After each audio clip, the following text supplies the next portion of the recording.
Hello friends, good evening. Myself doctor Neha Tiwari from Aadya physiotherapy. अभी मैंने आपसे सुबह लकवा के बारे में डिस्कस किया था। हमने लकवे के बारे में बताया था आपको।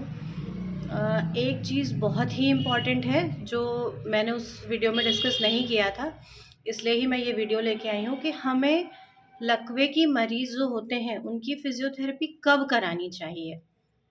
कई बार ऐसा होता है पेशेंट की फ़िज़ियोथेरेपी होती है वो बहुत लेट होती है, या बहुत अर्ली फेज़ में हम फ़िज़ियोथेरेपी के लिए जाते हैं जब हमें नीड नहीं होती है। तो अभी मैं आपको ये बताऊँगी कि हमें उनकी फ़िज़ियोथेरेपी करानी कब है। कोई भी लकवे का पेशेंट है आपके यहाँ पे जो स्टेबल हो चुका है, जो हॉस्पिटल से डिस्चार्ज जिसका हो चुका है, जिसको किसी भी तरह की अब मेडिकल इमरजेंसी नहीं है, और उसकी सारी ही मतलब जैसे जो इनिशियल स्टेज होती है कि इश्कीमिया हुआ है या हेमरेज हुआ है, उसकी वजह से पेशेंट शॉक में जाता है और फिर वो रिकवर होता है और वो प्रॉपर अपनी नॉर्मल जो उसकी है वो चल रही हैं एक्टिविटीज़, एटलीस्ट खाना खा रहा है, वो सो पा रहा है, सांस ले पा रहा है, ये सारी चीज़ें। और जब उसको वहाँ से डिस्चार्ज मिल जाता है तब गलती होती है लोगों से कि वो उन्हें डिस्चार्ज करा के घर ले जाते हैं और फिर उसके बाद वहाँ से स्टॉप हो जाती है प्रोसेस ट्रीटमेंट की। तो जब हमारा पेशेंट हॉस्पिटल से डिस्चार्ज हो चुका है, उसके रिकवरी फेज़ वो वहाँ से स्टार्ट हो जाती है मसल के टर्म में, मस्कुलोस्केलेटल के टर्म में, है ना?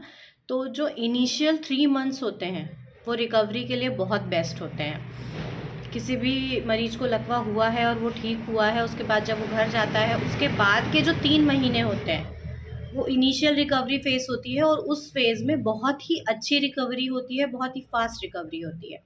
उसके बाद जैसे-जैसे टाइम बीतता जाता है, जॉइंट्स में स्टिफनेस आती जाती है, जॉइंट्स कई बार शोल्डर का सबलक्सेशन हो जाता है और जॉइंट्स डिसलोकेट होने लगते हैं या जॉइंट्स स्टिफ हो जाते हैं, मसल्स की बहुत ज़्यादा वेस्टिंग हो चुकी होती है। तो कई बार जॉइंट इतने स्टिफ हो जाते हैं, इतने उनका स्ट्रक्चर पूरा बिगड़ चुका होता है कि अपन उसमें वहाँ पे कुछ कर नहीं पाते।